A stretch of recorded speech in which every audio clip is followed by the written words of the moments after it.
Bismillah ar-Rahman ar-Rahim. Assalamu alaikum everyone.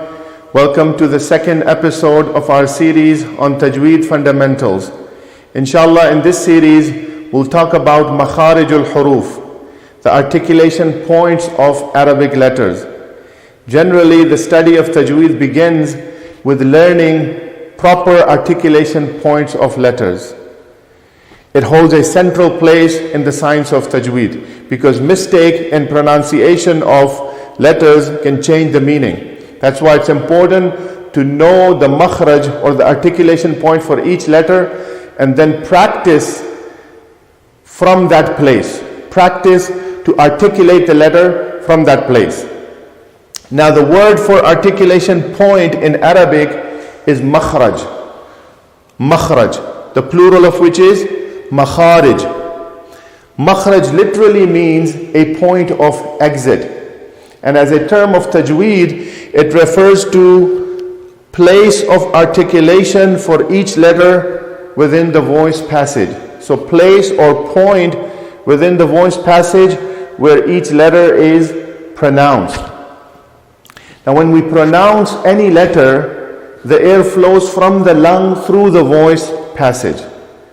The makhraj of the letter is wherever the obstruction occurs, where there is most pressure when pronouncing that letter. So the best way to locate the makhraj of any letter is to connect it with a sound. For example, to locate the makhraj of qaf, let's write it as hamza fatha qaf aq. You put sukoon on it to connect it to the previous letter.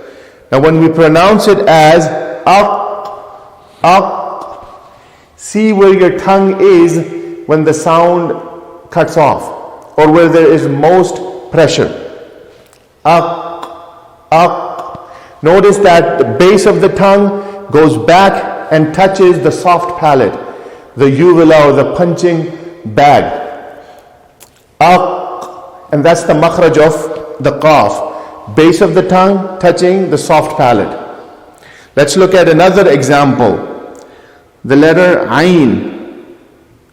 Write it down as hamza fatha ayn a. Notice the pressure is in the middle of the throat. And that's the makhraj of ayn, the mid throat. Another example, the letter ba. And again, write it down as hamza fatha ba, ab. Here, the obstruction or the pressure is at the point of contact between the two lips. Ab. And that's the makhraj of ba, between the two lips. Scholars of Tajweed have identified 5 major areas or locations within the voice passage where the sounds of Arabic language originate.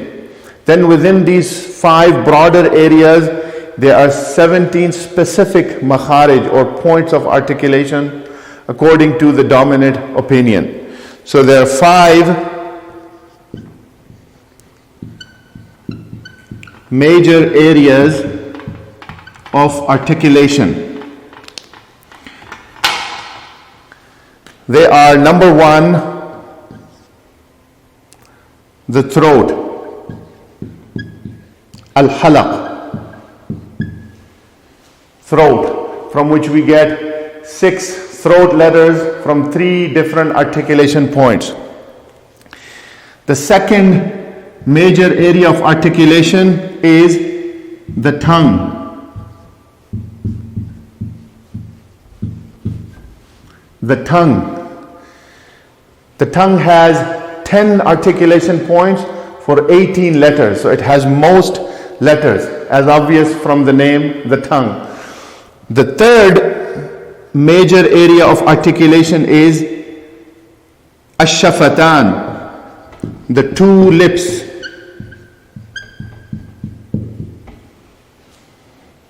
Which have 2 articulation points for 4 letters.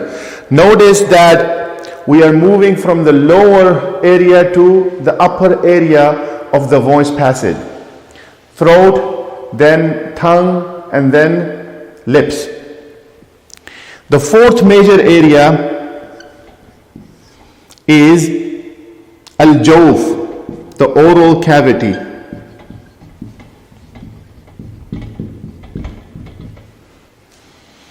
Empty area of the throat and the mouth, cavity. There's no specific point for it in the voice passage. It's the entire hollow space of the throat and the mouth. And this is makhraj for the vowel sounds. The fifth area is Al-Khayshum, or the nasal cavity.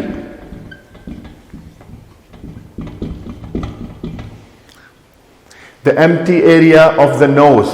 Again, there's no specific point for it. It's in the entire voice passage within the nose. And it is a makhraj for ghunna, which is prolonged nasal sound associated with meme and noon in certain circumstances.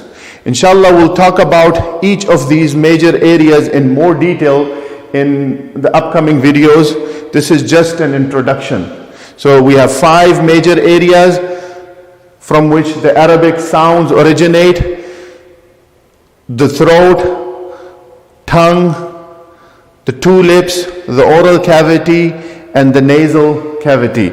I hope that these lessons will be beneficial to you in learning tajweed and recitation of Quran.